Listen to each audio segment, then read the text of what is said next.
আমার মৃত্যুর 40 দিন আগে ওই গাছের পাতাটা আস্তে আস্তে করে হলুদ বর্ণ হতে থাকে। আর মালাকুল মউত আপনার কাছে আমার কাছে দৈনিক একবার আসে। কয়বার?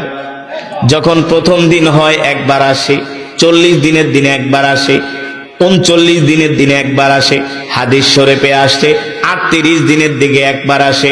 এইভাবে করে প্রতিদিন একবার করে মালাকুল মউত আসে আর বলে, এ বনি আদম, তোর হায়াত শেষ, আর মাত্র তুই 38 দিন বাঁচবি, আর মাত্র তুই 37 দিন বাঁচবি, আর মাত্র তুই 36 দিন বাঁচবি।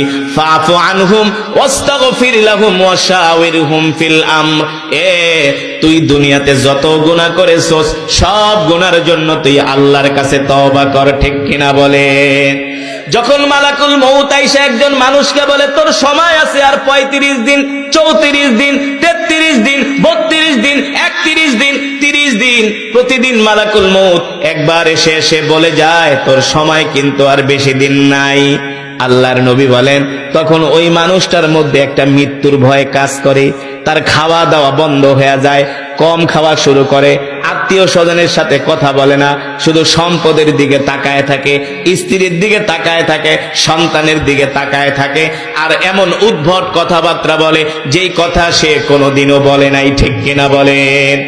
স্ত্রীকে ডাক দেয়, ডাক দিয়ে বলে, শোনো, আমার সময় মনে হয় আর বেশি দিন নাই। কথা বলে না?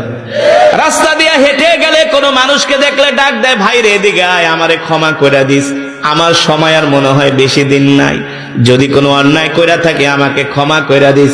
তখন বলে, ভাই আপনি হঠাৎ করে এমন কথাবার্তা কেন বলেন? হঠাৎ কইরা বলে না, তার মৃত্যুর ঘন্টা বেজে গিয়েছে। ঠিক কিনা বলে? দেখবেন একটা মানুষ 40 দিন, মৃত্যুর 40 দিন আগে অসুস্থ হয়ে যায়। কি হয়ে যায়? মৃত্যুর 40 দিন আগে আস্তে আস্তে করে সে অসুস্থ হতে থাকে, তার খাবার কমে যায়, তার কথাবার্তা কমে যায়। সন্তানদেরকে ডাক দিয়া বলে, বাবারে, এ বাবা, এই যে সম্পদ দিয়া গেলাম, এই সম্পদ তুই নিস। ছোট মেয়েকে ডাক দিয়া বলে, মা, এই সম্পদ তুই নিস। স্ত্রীকে ডাক দিয়া বলে, এই সম্পদগুলা তোমাকে দিয়া গেলাম। সন্তানদেরকে ডাক দিয়া বলে, আমার জানি কেমন ভালো লাগে না, যেই কোনো সময় আমি দুনিয়া ছেড়ে চলে যাইতে পারি। তোরা মারামারি কাটাকাটি করিস না, তোরা নিজেরা ভালো মতো থাকবি, বাবার জন্য দোয়া করবি। অনেক মানুষ মৃত্যুর আগে এমন কথা বলে কি বলে না? জোরে বলে। আল্লাহ রাব্বুল আলামিন সে কথাই কোরআনুল কারীমের মধ্যে বলেন, ওয়াজাআত সাকরাতুল মাউতি বিল হক যালিকা মা কুনতা মিনহু তাহিদ। পৃথিবীর জমিনে মৃত্যু এমন একটা বিষয়, প্রত্যেকটা মানুষকে এই মৃত্যু পাকড়াও করবে, প্রত্যেকটা মানুষকে এই মৃত্যু ধরবে।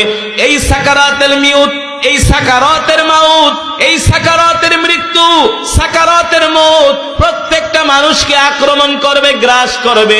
মৃত্যুর যন্ত্রণা থেকে কেউ বাঁচতে পারে নাই, আমরাও বাঁচতে পারবো না। ঠিক কিনা বলেন?